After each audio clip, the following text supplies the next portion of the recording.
అదో సంబరం. అదేమీ సీక్రెట్ ఫంక్షన్ కాదు. జనం మధ్య జనంలో జరిగే సంక్రాంతి వేడుక. ఈ వేడుకలో ఓ మహిళా జర్నలిస్టును ఎమ్మెల్యే కొడాలి నాని బైక్పై తీసుకెళ్లటంలో తప్పేముందో అర్థం కావటం లేదు.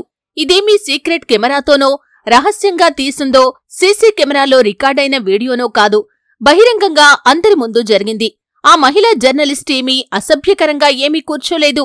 అంతకన్నా వెకిలి ఏమీ చేయలేదు గుడివాడ ఎమ్మెల్యే కొడాలి నాని. అక్కడ ఉన్న అందరూ ఆ వీడియో తీసుకున్నారు. సంక్రాంతి సంబరాల్లో భాగంగా అందరితో కలిసి వెళ్తున్నప్పుడు తీసిన వీడియో. దీనికే టీడీపీ జనసేన సోషల్ మీడియాలో ఏదో జరిగిపోతుందంటూ మహిళ అని కూడా చూడకుండా నీచంగా చిత్రీకరించటం ఏంటో ఎవరికీ అర్థం కావటం లేదు. ఆడవారు కనిపిస్తే చాలు కడుపైనా చెయ్యాలి, ముద్దైనా పెట్టాలి అనేంత దరిద్రంగా అయితే ఏమీ లేదు కదా ఈ వీడియో.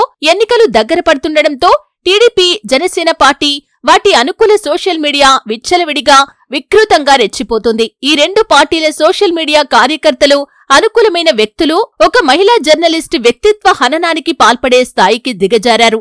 సంక్రాంతి సందర్భంగా గుడివాడ ఎమ్మెల్యే కొడాలి నానితో టీవీ9 ప్రత్యేక ప్రోగ్రాం చేసింది. ఇందులో భాగంగా సీనియర్ కరెస్పాండెంట్ హసీనా తన విధి నిర్వహణలో భాగంగా కొడాలి నాని బైక్పై కొద్ది దూరం ప్రయాణం చేసింది.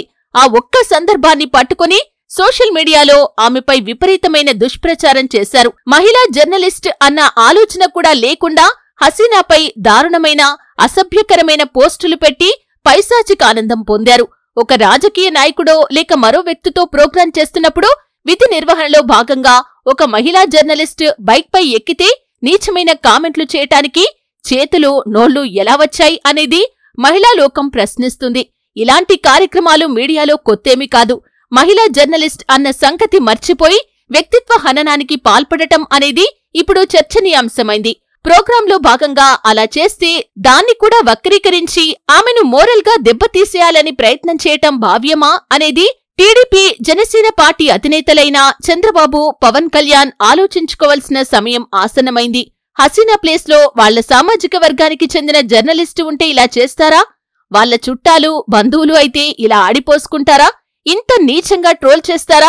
ఇదే ఇప్పుడు ఏపీలోని సామాన్యుల్లో వినిపిస్తున్న మాట, ప్రశ్నిస్తున్న గొంతులు.